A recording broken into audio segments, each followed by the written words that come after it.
In the city of Lyon, some Muslim women wear the traditional veil and some don't. France is a secular state, and to live up to one's religion is not always easy. Naza Bouguera works in a nursing home. She moved to France in 1963. Due to 5 daily prayers required by Islam, she has to adapt her schedule. Before I go to work, I manage a prayer. Then, when I get home in the evening, I must catch up on all 4 prayers that I missed during the day. That's a lot of praying. It means I must put everything else aside to catch up on my praying. If I could pray at work, there wouldn't be this problem. But the main problem is how people look at you and how they see you. To avoid attracting attention, Naza also gave up wearing the veil. Her French lifestyle changed her methods of worship.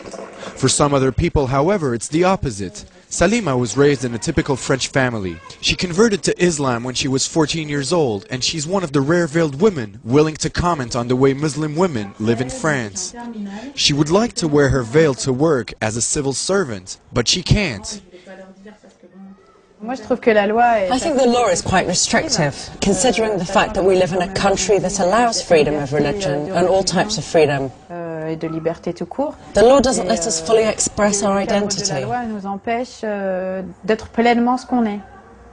Her new identity that was chosen and not inherited bothered some of her family members.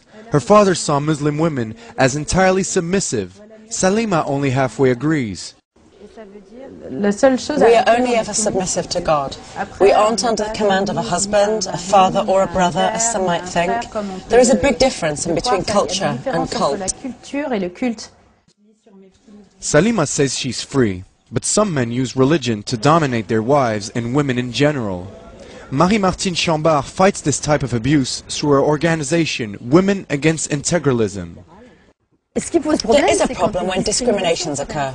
We live in a society that doesn't discriminate women from men, a society that doesn't give women a certain role because they are women, and that doesn't give men a certain role because they are men. Each does what they can, depending on their competence and capacities. So there's a problem when women feel discriminated, and they want out. When someone assigns them a role they don't want, and we all know that leads to tragedy. In a never-ending compromise, Muslim women in France must find their way somewhere between French laws and their personal faith.